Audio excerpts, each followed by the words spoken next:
Hello, geometry students. This is your last lesson for the semester. It's over 2 sections, Section 6.2, Properties of Parallelograms, and Section 6.3, Conditions for Parallelograms. With Missy, that should say Cosby now, right? Okemos High School math instructor.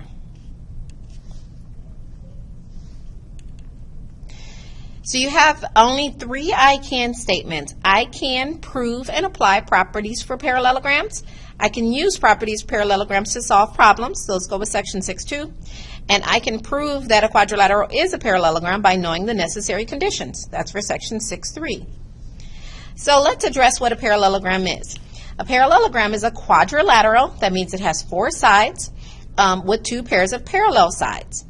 So to write that something is a parallelogram, we use this symbol right here. It just looks like a rectangle with slants. Okay, so that's our symbol for parallelogram. So here is how we would indicate that this is parallelogram ABCD. When you draw it, the definition says it has 2 pairs of parallel sides. So I have 1 pair of parallel sides here and another pair of parallel sides here.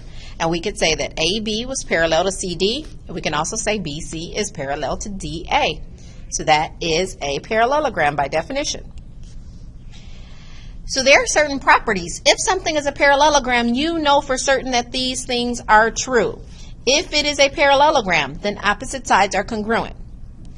If it's a parallelogram, opposite angles are also congruent. So opposite sides are congruent, opposite angles are congruent. These are the properties. If it's a parallelogram, then consecutive angles are supplementary. And if it's a parallelogram, then the diagonals bisect each other. So those are the 4 main properties for parallelograms.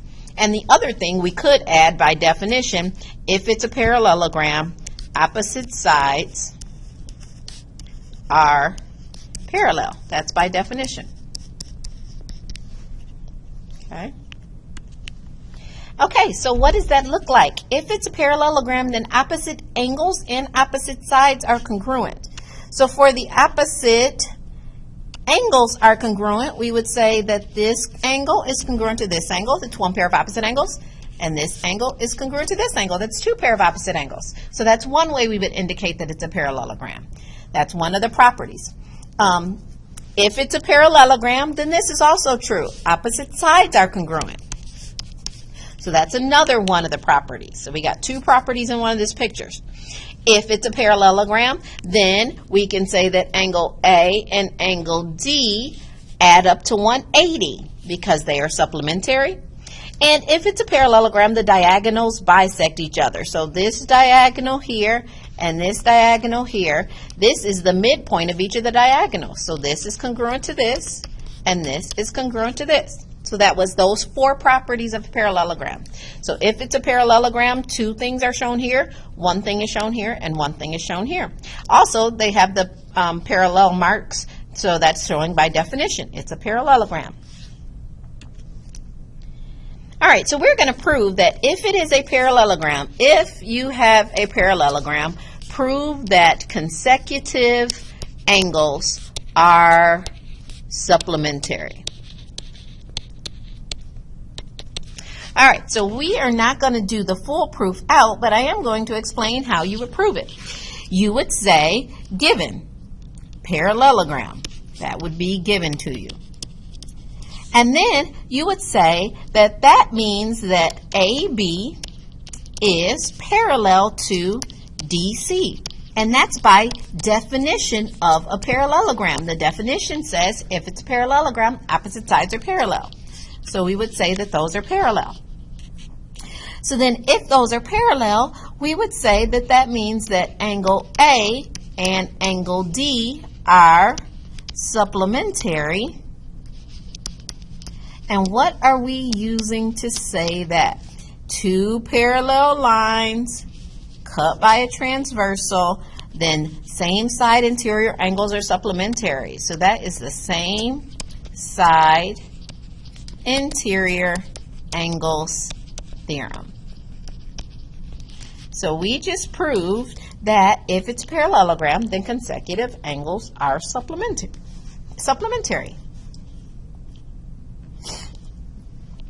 All right, so how will you use those properties? You're told that it's a parallelogram, and we've got to find the measures of each. So if it's a parallelogram, consecutive angles are supplementary. I see a pair of consecutive angles here, and opposite sides are congruent. I see a pair of opposite sides here. So they want us to find YZ and find angle Z. So let's practice finding YZ first. Opposite sides are congruent in parallelograms, so I would do 6A plus 10 equals 8A minus 4.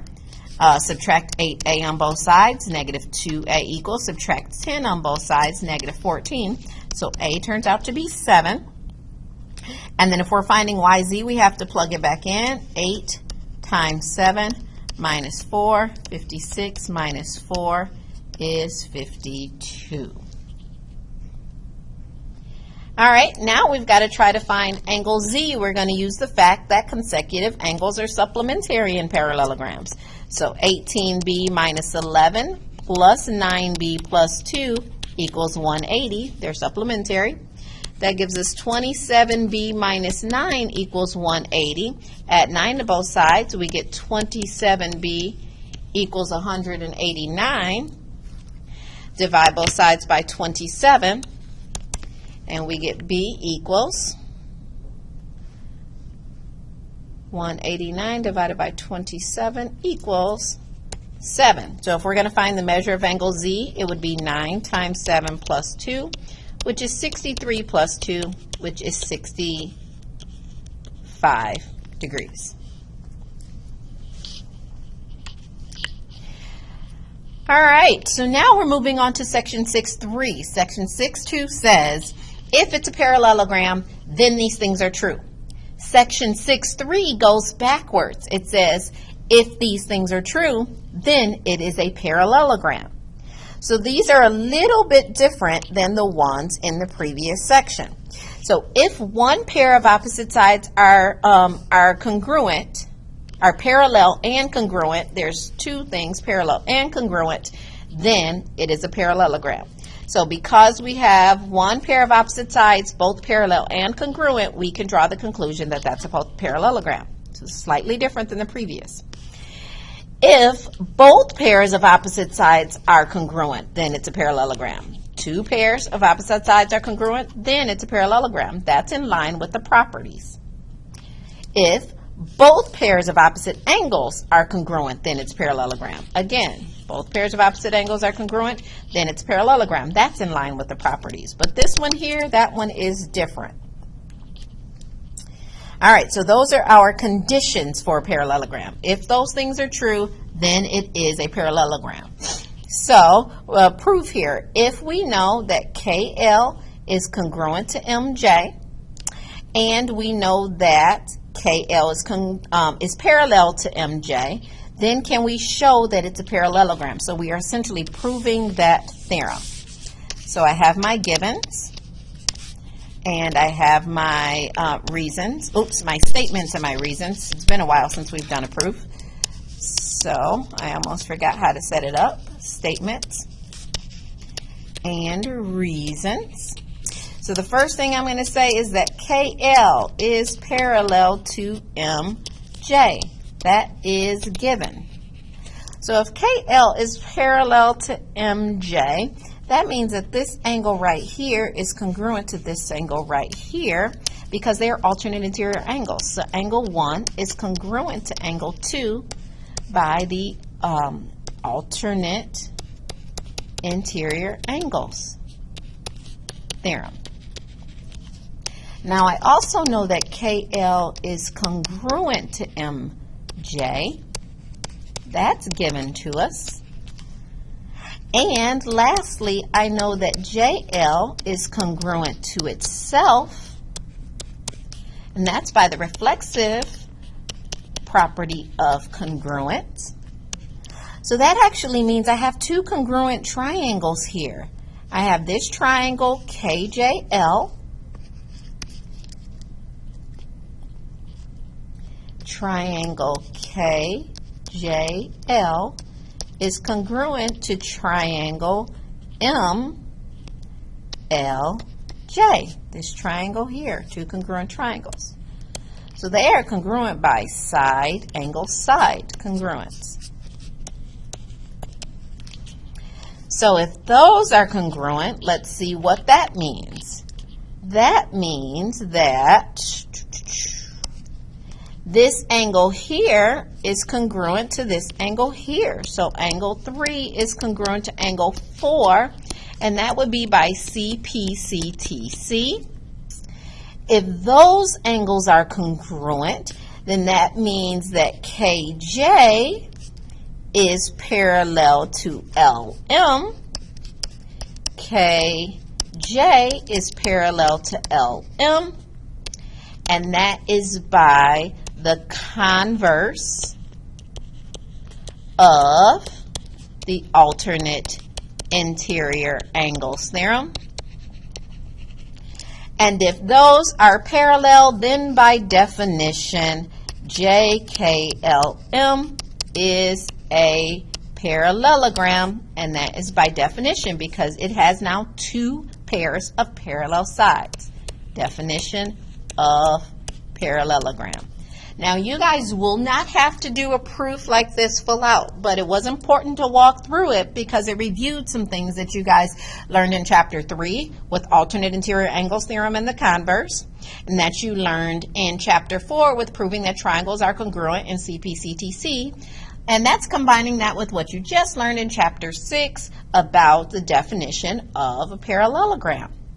Okay, so this was good review, but it walks you through why, if you have one pair of opposite sides, both congruent and parallel, that's why it has to be a parallelogram. All right, so now we got to show that JKLM is a parallelogram if A is 3 and B is 9. So if A is 3, I'm going to plug 3 in here and plug 3 in here.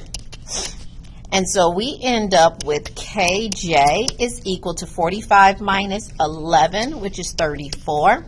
And we end up with ML is equal to 34. And then it says B is 9. So I'm going to plug 9 in here and 9 in here. So I end up with 45 plus 6 there. So KL is 51. And then here for JM, I end up with 72 minus 21, and I end up with 51. So that means these are congruent and these are congruent. So I can say, because I have two pairs of opposite sides are congruent, then that implies that we have a parallelogram. That's one of our conditions for a parallelogram. If this is true, it's a parallelogram. All right, there's two more conditions for a parallelogram. If an angle of a quadrilateral is supplementary to both of its consecutive angles, then it is a parallelogram. So this angle right here, X, has to be supplementary with B, or angle A has to be supplementary with B, and it has to be supplementary with D. If both of those pairs add up to 180, then we can say it's a parallelogram. And then this one is in line with the properties. If the diagonals bisect each other, then it's okay to say it's a parallelogram. Two more conditions. All right, so justify that this is a parallelogram. So we are going to say, because 73 is consecutive with 107, those add up to 180, and these add up to 180, we can say it is a parallelogram because one angle is supplementary with both consecutive angles. Therefore, 3 dots in mathematics means therefore, or instead of writing therefore like that, we can say therefore it is implied that that figure is a parallelogram. All right, must this be a parallelogram? We only know that one pair of opposite angles is congruent. So if one pair of opposite angles is congruent, is it a parallelogram? If you were to go back and look at your conditions, you would see that no, this is not enough information. We do not have enough information to judge that that's a parallelogram. If it gave us both pairs of opposite angles, then perhaps we would be able to, but only one pair is not enough information to determine that it is a parallelogram.